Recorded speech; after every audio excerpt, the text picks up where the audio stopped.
Live from downtown Detroit, home of WDIV and Click on Detroit, Local 4 News at 11 starts now. Hundreds turn out for a large protest in Troy this evening. We have to go home. We have to work. It's not done. It's a lot to do. It's what happened when Troy police moved in on the protesters. That's got everybody talking. I'll have that with the night cam. We understand that, and we are trying to leave. Just don't hurt them yet. A large group of protesters gathering for a fourth straight day in downtown Detroit. This time, the demonstration ending rather peacefully. Glad you're with us tonight for Local 4 News at 11. We did end up with some arrests, but I think this will go down as a big win for the city tonight, Kim. Indeed it will. Certainly for a few moments, though, it appeared violence could erupt, but organizers of the peaceful protest were able to keep it that way. Let's bring in Jason Colthorpe, who was right in the middle of it all when it happened. Hi, Jason. Good evening.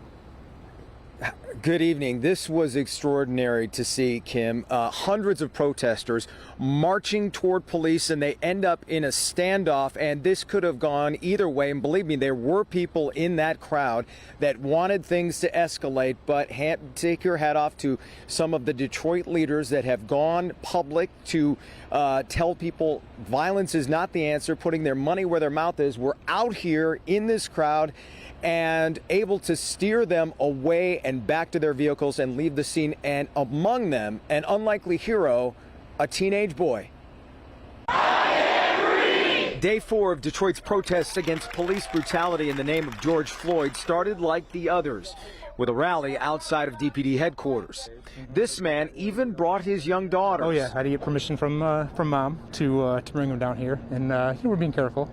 And so I don't think we'll be long, but I think this is something historic, and they need to see it. Some protesters are also growing tired of the city's assertion that outsiders are not welcome at these protests. They don't have a problem with anybody out of Detroit coming down here when there's festivals, concerts, and when they need to make money. But when we're down here protesting something and protesting injustice now, everybody outside of Detroit is the bad guy. What do we want? Justice! The group of 300 to 400 then marched through Corktown, Mexican Town, and returned downtown to combine with another 150 protesters as the city's curfew set in at 8 o'clock. This person will be arrested. Waiting for them at the corner of Michigan and 3rd was several Detroit police officers in riot gear. After several tense minutes, we gotta go! Organizers rallied the troops to go home peacefully. Let's win. We're winning right now. Veteran Detroit leaders like Pastor Mo and Reverend Wendell Anthony were in the mix diffusing the situation, but they were helped by an unlikely ally, 16-year-old Stefan Perez, who helped keep things calm. We made our impact today. We made our statement. But at the same time, my people are alive. That's all I care about. I'm alive. And then his interview was interrupted by a phone call from... Never a problem you call me directly, but you're terrific. Thank you. I appreciate everything. And Mayor Mike Duggan. As the mayor, that's... But that celebration was a tad premature as several people were arrested blocks away on Woodward near Grand River. What you couldn't hear there in that last piece of video was police asking that man with an automatic rifle where he was from. He said Mount Pleasant, and they said to him, well, you should have stayed there. I talked to police tonight. They don't have a definitive number on the number of arrests that happened. They'll say they'll try and get that to us in the morning because the night obviously still going, the curfew's still in effect. But how about this 16-year-old young man, Kim, who helped step in and skirt this crowd to the side instead of toward police? Indeed, certainly a win for the city. Indeed, as we said, Jason, nice to hear that it ended peacefully. What about in the future? Are there any plans for a protest tomorrow? Well, I don't think there's anything official. However, a lot of them were talking as they left the scene. That's how they got a lot of them to leave peacefully. We're going to do this tomorrow. We're going to do this as long as it takes for them to hear our message. So, judging from what they were saying to us on the scene, I would bet we're going to see this again tomorrow. Yeah. Okay. Jason, thank you. Well, about 20 miles north of downtown Detroit, a large group gathered near the Somerset Collection. A demonstration that ended with Troy police officers kneeling alongside the protesters. Troy police say everything remained peaceful except for one incident in which a driver was arrested for intentionally hitting a protester who fortunately was not hurt. Tim Pamplin in Troy tonight with the night cam. Tim. Somerset certainly taking no chances, boarding up the stores, blocking off all the parking lots. Security Still doing the rounds is a handful of protesters still in the neighborhood after an afternoon and evening of protests. Several hundred protesters made their way to the Somerset Collection around about 5 o'clock today, protesting police brutality, systemic racism, and some even protesting democracy itself. There were some anarchists in the crowd, but just a very small minority. The protesters made their way down Big Beaver, under I-75, demanding change. There is going to be change one day. We in the process of it, though. It's all step by step. We got to plan, we got to educate, we got to organize, we got to mobilize. When the protesters made it to the Troy Police Department parking lot, they held a rally. It turned into a prayer service at one point. People of all races, cultures and backgrounds represented. Very peaceful, with nothing but mutual respect for each other's causes. I don't think there needs to be violence to get your point across. This system is done. It's time for a new world, and it's here. What is the new world? Where everybody lives together in harmony and in peace. It's very utopian. Yes, very. You really believe yes, this? yes, I really believe it.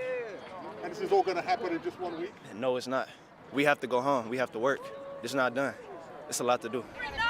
Now, the night came to a close here as the protesters sat down on Coolidge Highway. Because I don't know what's going to happen to them in the morning time. That's when Troy Police made their move. I'm an educated black woman.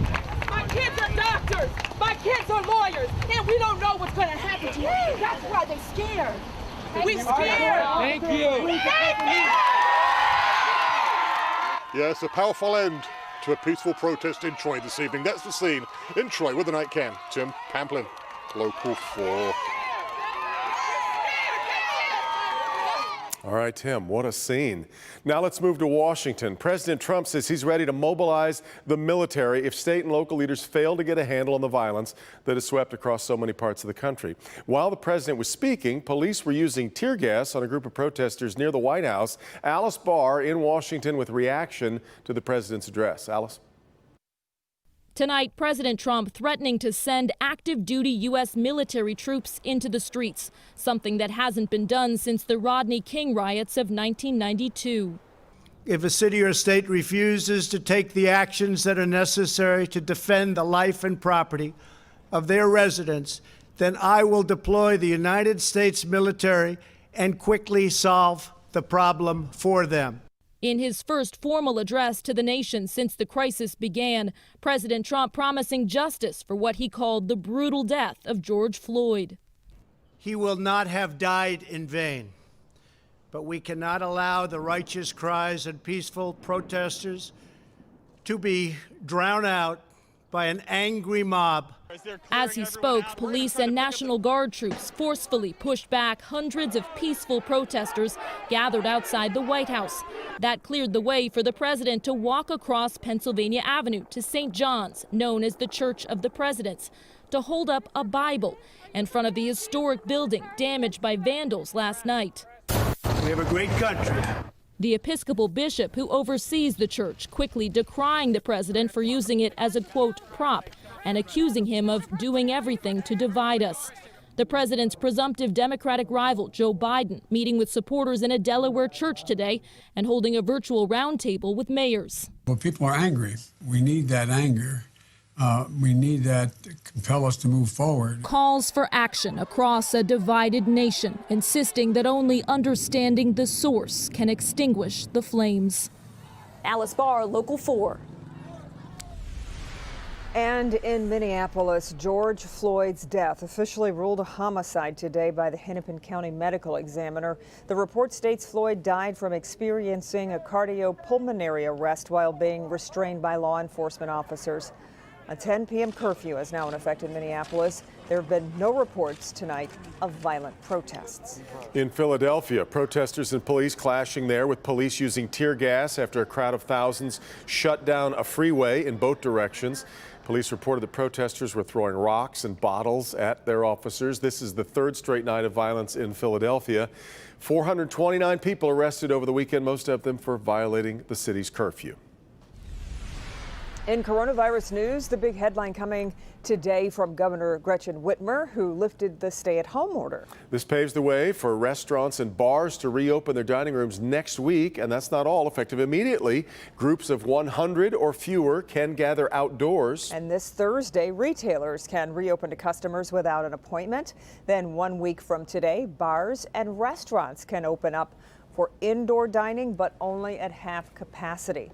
The state considering auto insurance companies to give partial premium refunds to customers due to people driving less during the pandemic. Now, with the governor rescinding the stay-at-home order, restaurants are now preparing to reopen at 50% capacity next week.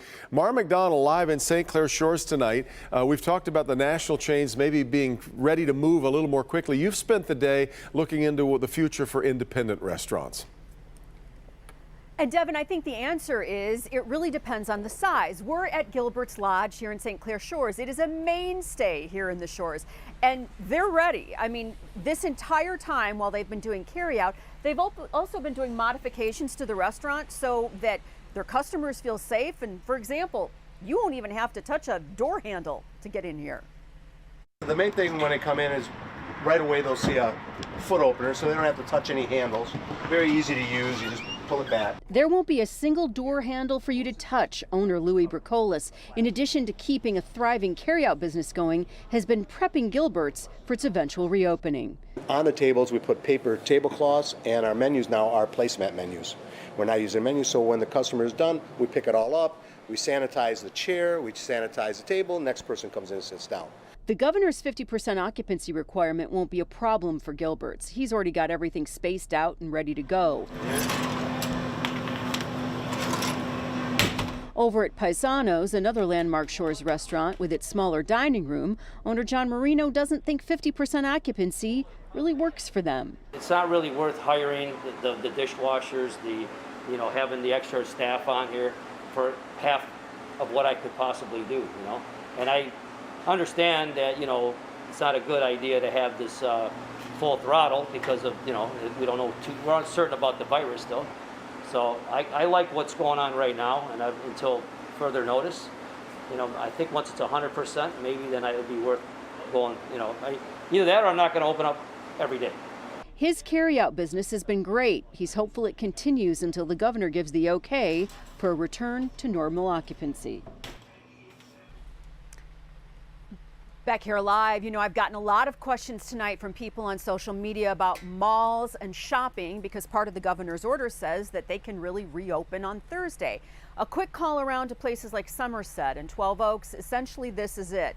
They're not sure exactly who is going to reopen on Thursday or whether all the stores will reopen on Thursday. I think we're going to have a better idea tomorrow, probably tomorrow night, as far as anchor tenants and smaller shops and get a feel for where this is going.